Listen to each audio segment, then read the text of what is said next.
சுமார்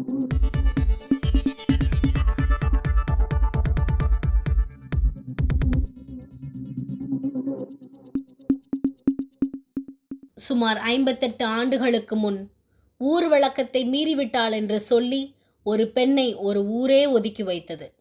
தன்னை சரிவர புரிந்து கொள்ளாமல் வெறுத்து ஒதுக்கிய அந்த ஊருக்கு தான் யார் என்று காட்ட வேண்டும் என வைராகியத்துடன் இருள் சூழ்ந்த தனியறையில் வாழ்ந்து வந்தாள் அவள். சில ஆண்டுகளில் 1, 2, 3 என்று வரிசையாக 40ற்கும் மேற்பட்ட குழந்தைகளை பெற்றெடுத்த தாயானாள். அவள் பெற்றெடுத்த ஒவ்வொரு குழந்தைகளிடமும் தனக்கு ஏற்பட்ட அவமானத்தையும் எதற்காக உங்களை பெற்றெடுத்தேன் என்ற கதையையும் தவறாமல் சொல்லி சொல்லி வளர்த்தாள். ஒரு நாள் கருமேகங்கள் அந்த ஊரை சூழ்ந்தன. பெரும் இயற்கை சீற்றம் வருவது போன்ற தோற்றம் காட்சியளித்தது.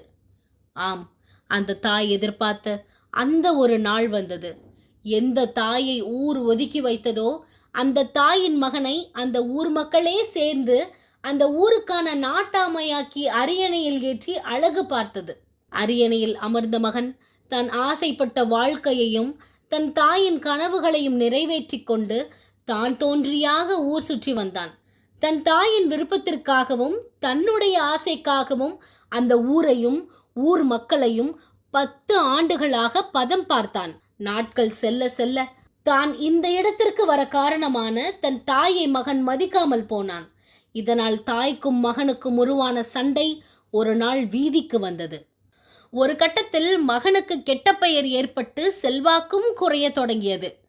தனது நிலைமை மோசமாகி வருவதை உணர்ந்த மகன் தன் தாயின் மனதை குளிர்விக்க 58 ஆண்டுகளுக்கு முன் தன் தாயை இந்த ஊர் ஒதுக்கி வைத்த சட்டம் செல்லாது என்று உத்தரவு போட்டான். அந்த உத்தரவு சர்ச்சையான காரணத்தினால் அந்த தாய் யார் என்றும் அவள் பெற்ற மகன் யார் என்றும் இவ்விருவரும் சேர்ந்து செய்த அட்டூழியங்கள் என்ன என்பதையும் பார்ப்போம் வாங்க. மகாத்மா காந்தி படுகொலைக்கு பின் 1948 வல்லபாய் பட்டேலாலும் பசு சித்திரவதை என்கிற விவகாரத்தில் பார்லிமெண்ட் வளாகத்தில் அத்துமீறியதற்காக 1966 இந்திரா காந்தியாலும் தடை செய்யப்பட்ட RSS இயக்கம்தான் அந்த தாய். அந்த அப்பாவி தாயின் மீதான தடையை 58 ஆண்டுகளுக்கு பின் நீக்கி அவள் பெற்ற மகன் யார் என்று நான் சொல்லாமலேயே உங்களுக்கு புரிந்திருக்கும். சரி, விஷயத்திற்கு வருவோம். மோடி பெரும்பான்மை பலத்துடன் கடந்த 10 ஆண்டுகளாக இருந்த பொழுதோ அல்லது முதல் முறையாக காங்கிரஸ் அல்லாத முழு 5 ஆண்டுகால ஆட்சியை நிறைவு செய்த வாஜ்பாய் தலைமையிலான NDA காலத்திலோ நீக்கப்படாத RSS மீதான தடை ஏன் 241 என்ற தனி பெரும்பான்மையை இழந்த மாநில கட்சிகளின் தயவில் ஆட்சி அமைக்கும் மோடிக்கு இப்போது ஏற்பட்டிருக்கிறது என்ற கேள்விதான் முக்கியம். லோக்சபா தேர்தல் முடிவுக்கு பிறகு மோடிக்கும் மோகன் பகவத்திற்கும் இடையே இருந்த சண்டை முதல் முறையாக வீதிக்கு வந்து மோடியின் NDA ஆட்சிக்கு எதிர்க்கட்சியா RSS என்கிற அரசியல் ஆச்சரியத்தை ஏற்படுத்தியது. அரசு ஊழியர்கள் RSSில் சேர ஒன்றிய அரசின் 58 ஆண்டுகால தடை என்பது ஒருபோதும் RSSக்கு ஒரு தடையாகவே இருந்ததில்லை என்பதைத்தான் இத்தனை கால RSSின் அரசியல் நடவடிக்கைகள் நமக்கு காட்டுகின்றன. உண்மையாகவே RSSக்கு தடை என்ற ஒன்று ஏதேனும் ஒரு வடிவில் இருந்திருந்தால் அதனால் காங்கிரஸ் போன்ற பேரியக்கத்தின் தனி பெரும்பான்மையை வீழ்த்தியும் காங்கிரஸ் தலைமையிலான கூட்டணி ஆட்சிக்கான வாய்ப்பை முடக்கியும் 10 ஆண்டுகளாக எதிர்க்கட்சி என்கின்ற வாய்ப்பை கூட காங்கிரஸை அடைய விடாமல் தடுத்திருக்கவும் முடியும். இப்போது கூட 100 என்ற 3 இலக்க எண்ணில் எம்பிக்களை பெற பாஜகவுக்கு எதிராக எவ்வளவு பாடுபட வேண்டியிருந்தது இந்த காங்கிரஸுக்கு. அதனால் தான் சொல்கிறேன், இந்தியாவில் RSS தன்னுடைய வளர்ச்சிக்கு இங்கு தடை என்ற ஒன்று இருந்ததாக ஒருபோதும் அது உணர்ந்ததில்லை என்று. சரி, அரசு ஊழியர்கள் RSSில் சேரலாம் என்ற மோடி போட்ட உத்தரவு எதுக்குன்னு கேட்டிங்கன்னா, அது அவங்க குடும்ப சண்டைக்குள்ளே இருக்கிற ஒரு இணக்கமான போக்கை ஏற்படுத்தக்கூடிய நடவடிக்கை தானே தவிர வேற ஒன்றும் இல்லை. இது ஒரு தடை. இதை நீக்க இவர் வந்துட்டாரு. இப்போதான் முதல் முறையாக அரசு ஊழியர்களுக்கு மத்தியில் நாங்கள் நுழைய போகிறோமா அப்படின்னு மோகன் பகவத் வகைராவே கேட்குற அளவில் தான் இருந்தது மோடி போட்ட உத்தரவு. அரசியலமைப்பு சட்டத்தை மாற்றும் மோடியின் முயற்சியை தேர்தலில் மக்கள் முறியடித்த காரணத்தினால் அரசு அலுவலகங்களை RSSகாரர்களாக மாற்றும் மோடியின் முயற்சி இது என்று காங்கிரஸ் உள்ளிட்ட எதிர்க்கட்சிகள் விமர்சனம் செய்கிறார்களே, அது உண்மை இல்லையா? 100% உண்மைதான். ஆனால் நாம் ஒன்றை ஆழமாக புரிந்து கொள்ள வேண்டும். எதிர்க்கட்சிகளின் இந்த எதிர்ப்பு குரல் காலதாமதமானது என்பதை நாம் உணர வேண்டும். ஏனென்றால் இந்திய அரசியல் மோடி என்ற தனிநபரை மையமாக கொண்டு சுழலத் துவங்கிய போதே இது கருத்தியல் ரீதியாக வலுப்பெற துவங்கிவிட்டது.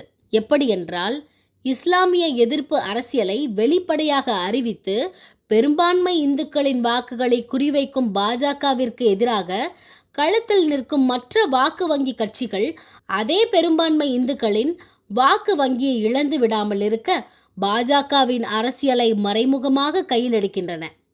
உதாரணமாக, நாங்கள் மதசார்பற்றவர்கள் ஆனால் இந்துக்கள் என்று சொல்லக்கூடிய மதச்சார்பற்ற அணியில் இருக்கும் கட்சிகளை நம்மால் பார்க்க முடியும். இஸ்லாமிய எம்எல்ஏக்கள், எம்பிக்கள் மாநில சட்டமன்றங்கள் அளவிலும் ஒன்றிய நாடாளுமன்றங்கள் அளவிலும் குறைந்து கொண்டே வருகிறார்கள் என்பதைத்தான் கடந்த 10 ஆண்டுகால இந்திய அரசியல் வரலாற்று புள்ளி விவரங்கள் தெரிவிக்கின்றன. இந்த விஷயத்தில் பிஜேபி, காங்கிரஸ், டிஎம்கே, ஏடிஎம்கே, ஐக்கிய ஜனதா தளம், ராஷ்டிரிய ஜனதா தளம், ஆம் ஆத்மி பார்ட்டி என்று கட்சி பாகுபாடுகள் கிடையாது.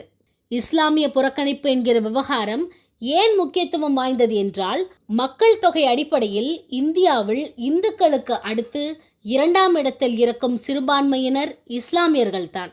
குஜராத், மத்திய பிரதேஷ், உத்தரப்பிரதேஷ், ராஜஸ்தான் உள்ளிட்ட பசுபெல்ட் மாநிலங்களில் தற்போதைய நிலையை பார்த்தால் பாஜகவில் இஸ்லாமிய வெறுப்பு அரசியல் எவ்வளவு வெளிப்படையானது என்று நமக்கு தெரிந்துவிடும்.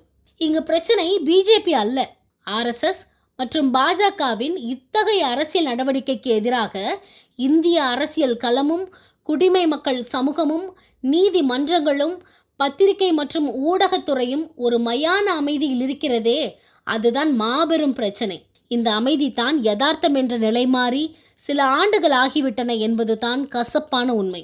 மோடியையும் இந்துத்துவாவையும் வெறுக்கும் ஒரு கூட்டம் தங்களுடைய தனிப்பட்ட நலனுக்காக அதிகாரத்தின் பக்கத்தில் நின்று கொண்டு சமூகத்தின் பொது சிந்தனைகளில் ஆதிக்கம் செலுத்துகின்றனர். அவர்கள் தனியார் துறை, அரசு துறை, நீதித்துறை, ஊடகத்துறை என்று எல்லா இடங்களிலும் நிறைந்திருக்கின்றனர்.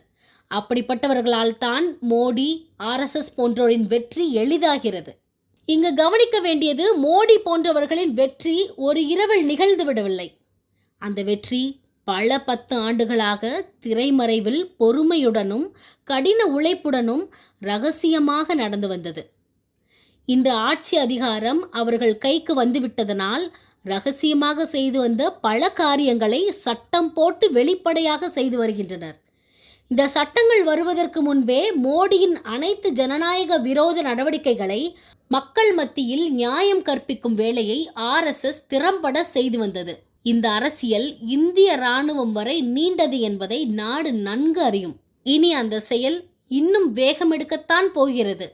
ஏனென்றால் பாஜகவின் இவ்வளவு பெரிய வெற்றிக்கு பிறகும் மக்களின் ஆழ்மனதில் இருக்கும் மத உணர்வுகளுக்கு தீனி போடும் வேலையை செய்ய ஆர்எஸ்எஸ் இன்னும் கடினமாக உழைத்து கொண்டு தான் இருக்கிறது. பாஜக உழைக்கிற அளவுக்கு எதிர்காலத்தில் அவர்களுக்கு ஈடு கொடுத்து உழைக்கிற கட்சிகள் எதுவும் இல்லை. காரணம், மற்ற கட்சிகள் எல்லாம் தேர்தல் கட்சிகளாக மட்டுமே இருக்கின்றன. பாஜகவுக்கு எதிரான போர் தேர்தலில் தொடங்கி தேர்தலில் முடிவதில்லை. உதாரணமாக, நாளை இந்தியா கூட்டணி மோடியை வீழ்த்தி ஆட்சியை கைப்பற்றி ராகுல் காந்தியே பிரதமர் ஆனாலும் அது வெறும் ஆட்சி மாற்றமாகத்தான் இருக்குமே தவிர காட்சி மாற்றமாக இருக்க வாய்ப்புகள் குறைவு. அடிப்படையை மாற்ற வேண்டும். அதற்கு வலிமையான கொள்கை, அதை செயல்படுத்தும் உறுதி, திட்டமிட்ட வியூகம் கொண்ட குழுவாக எதிர்க்கட்சிகள் பயணிக்க வேண்டும். பயணிப்பார்களா? காத்திருந்து பார்ப்போம்.